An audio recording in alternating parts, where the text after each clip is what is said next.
All right, people. So I'm not even going to lie to you here. It's been a crap day. This is kind of halfway thrown together here as far as setup wise. Um, but nevertheless, I wanted to address the news today. Um, Not that it's huge, um, but it is something locally that was a big deal as far as confirming, I guess you could say. Um, so, for those of you who don't know, Justin Fields transferred from the University of Georgia after sitting 1 year, not being the starter, coming in, being one of the top recruits right behind Trevor Lawrence. They were pretty much neck and neck. We've seen what Trevor's done. There's no need to go back through all that. I've already done it. Um, but anyway, just to give you that baseline, he transferred, came in, Haskins left, so he was expecting to be the starter and take over this program and be that fresh start for Ryan Day being the new head coach. A lot of talent left over. So, yeah, he comes in, battles it out. Tate Martell ends up transferring. Not even going to start for Miami, so not really working out either way for Tate. Um, then we had Gunnar Hoke transfer in from Kentucky after Matthew Baldwin transferred to TCU. So our quarterback room has been all kinds of mixed up. All right. So originally we started off with Haskins, Tate. I don't even know who our third string was. But anyway, now when Justin came in, it was Haskins. Well, no, because he went to the draft. So it was Justin, Tate, Baldwin, I believe. And then Tate ends up transferring because he's all talk, no fight. Didn't even try to battle it out as far as for the starting job. He just talked a lot, basically criticized Justin, said it's his job. We see how that turned out, or at least as of now. So he transfers to Miami, and then we have Matthew Baldwin fight it out in the spring game. Actually got the majority of the snaps. I was there. I seen it. Um, so, yeah. Then it turns out that Matthew Baldwin transfers to TCU. Now, to me, that would indicate Justin beat him out so bad, it was obvious that he was starting, other than being how obvious it was to begin with that he transferred there. Okay. So, with him transferring out, we were short at quarterback. So, Gunnar Hoke transfers in from the University of Kentucky. Gunnar Hoke is a local guy, I believe Dublin, Ohio, near Columbus here, a suburb of Columbus. I believe that's where he's from. But anyway, so coming out of high school, he was not a top recruit. He was a guy who was offered by, obviously, Kentucky. And then you have your Bowling Greens, your Toledo, your Miami of Ohio. So he's not a guy who was like your Alabama, Georgia, Ohio State, Oklahoma recruit. He was a local guy who wanted to go to Ohio State to begin with. Didn't happen. Ended up going to the best school offered, Kentucky. And now that our quarterback room's as short as it is, he transferred in. And we've been waiting for a long time because everybody's been sitting here expecting, okay, when is Justin going to be named starter? When is it going to be final? And we sat here and we expected it. Going through camps, listening to, the conferences from spring practice, seeing who's won the job, if anybody's come out in front of the other. And according to Ryan Day, it was neck and neck the whole way. Now, I don't believe that one bit. I've seen Justin in person. I've watched his high school film. I've watched some of his stuff at Georgia. We've only seen a glimpse of what he can do. People don't realize how good of a player he actually is This dude was battling with Trevor Lawrence. Trevor Lawrence in his first year went to the national championship and won against Alabama. Justin Fields was neck and neck with Trevor Lawrence. We don't have some scrub here. Okay, we got a good quarterback. So finally today, after speculation, people were, actually, I think this hurt Justin more than it actually helped him. I believe that the whole logic in waiting was kind of that you're not guaranteed a spot or starting role. You have to go earn it, which, yes, I understand. I got it. But I think it really hurts him because he's having to deal with this criticism and speculation. Excuse me. Anyway, I'm sorry. So he's dealing with this criticism, the speculation of a competition with a guy who was looked at by Toledo, Bowling Green, your smaller schools. He wasn't looked at as a high recruit like Justin Fields was. So there was a lot of people raising an eyebrow, criticizing him. So finally today, he was named the starter. I'll give you the shout out to my friend Dylan, though. He got me because the news was that it was supposed to be 11:15 was when the press conference was going to be, and it was going to have a final decision on who the starting quarterback was going to be, who the captains was going to be, and all that. And he put a thing out on his Snapchat story of it was an ESPN picture, I guess you could call it, and it had Gunnar Hoke in his Kentucky uniform, and it said, Day names Gunnar starter, and I started freaking out. I went immediately, computer, typing away, looking for this, couldn't find it, and then went on to make fun of me because I'm an idiot and I believed it. But here's the thing. The reason why that story is influential, I guess you could say, is because this has been dragged out so much that we had no guarantee. Okay? He has said repeatedly over and over and over that it is close. So would have I Jeez, oh Pete, oh my God. Hold on. Would have I been surprised if Gunnar was named the starter? Absolutely. But I wouldn't be as surprised as if he had said there's no competition. Now, I'm not saying that Ryan Day, Coach Day, should have said there's no competition. But I'm saying the fact that he dragged it out as long as he did gave the look from a media standpoint and an outside eye, Justin Fields isn't as good as we think. That's what that was sending to, the media, Georgia even, and he's going to get looked at as not a Trevor Lawrence level because of it.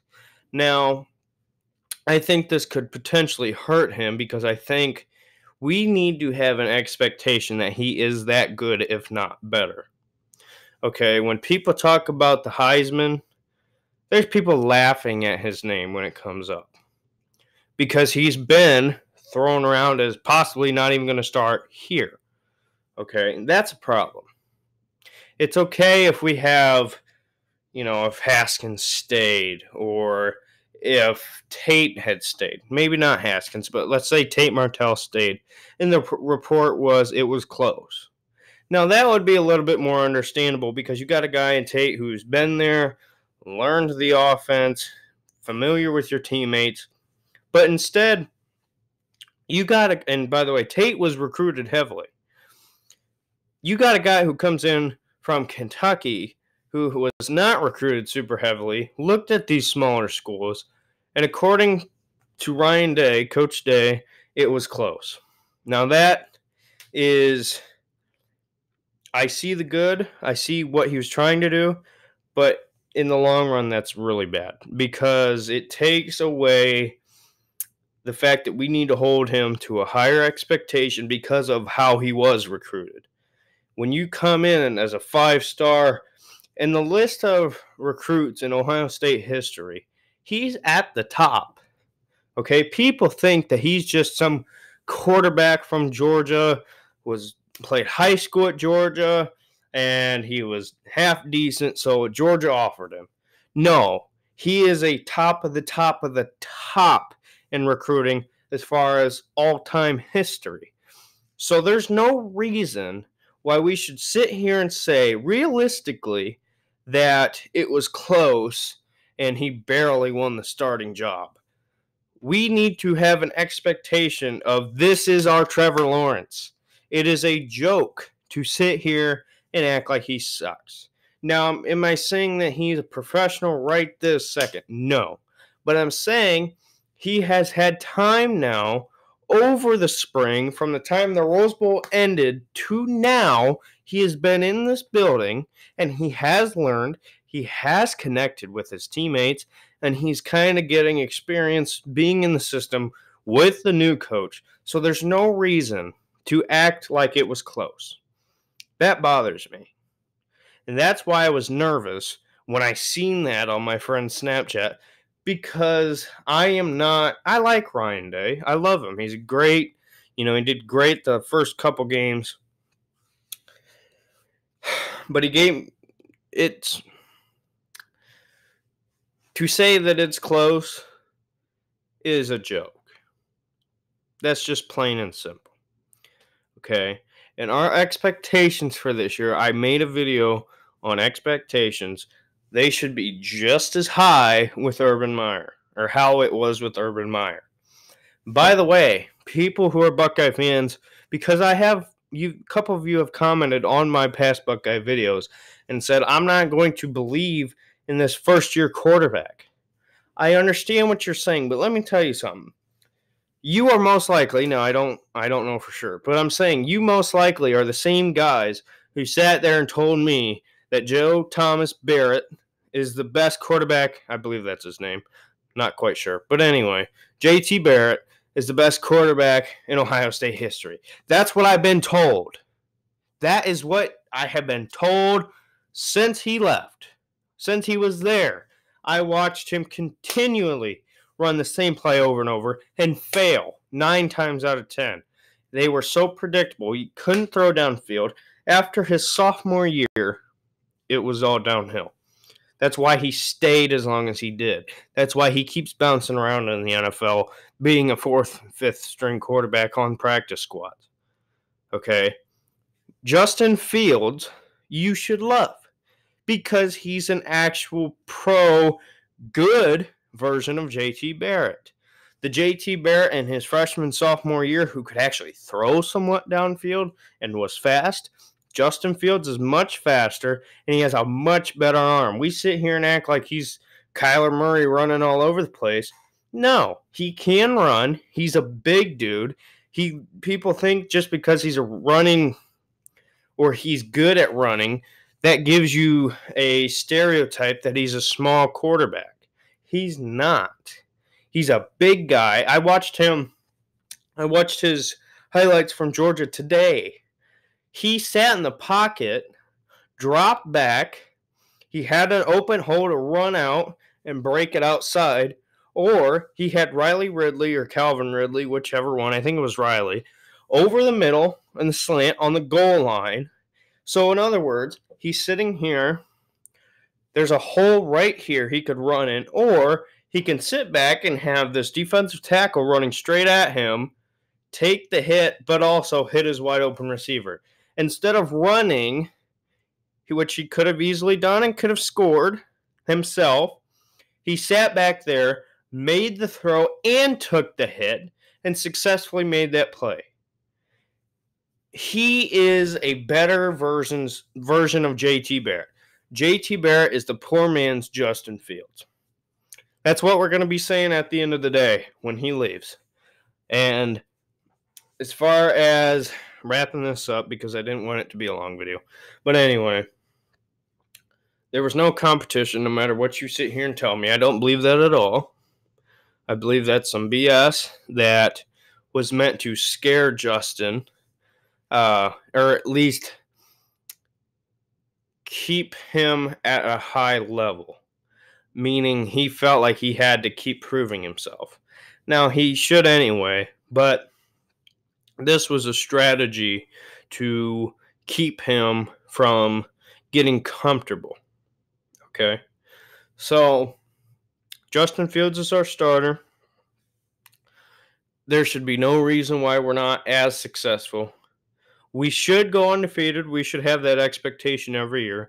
And don't sit here and tell me, oh, well, we always lose one. Yeah, we have in the past. But you know what? We need to have an expectation that we will go undefeated. That's not out of the blue. That's not like a small school like Akron saying we're going to go undefeated and beat Alabama because they schedule horrible teams. No, we need to have an expectation that we're going to be successful. We should be in the playoffs and we should win every single year. Now, is that saying that it doesn't happen? No, but it should always be an expectation. First year head coach coming in this year, we should have that same expectation as we did with Urban Meyer. Okay? And thank God this is all over with Justin and Gunnar Hoke, because now we can take a breath and relax because it's all cleared up now. It's over. And that's another thing. I was never scared that Justin wasn't going to be the starter. I was more relieved that Ryan Day didn't make a horrible decision in his first year coaching. Now, that's not saying I'm not confident in Gunnar. Gunnar's the kind of guy who loves Ohio State, grew up here, and would be a perfect kind of guy if Justin were to go down, God forbid. He'd be able to come in and make plays. He's not the 5-star quarterback who number one overall draft pick, but he's solid. Okay? So I'm not saying I don't have faith in him. I'm just saying Justin Fields is head and shoulders above him. Okay? I think that's fair enough. So, yeah. Anyway, so good start to the week knowing this is all over. Football starting soon. This Saturday, I believe it starts. So, yeah, Florida and Miami, actually, I think.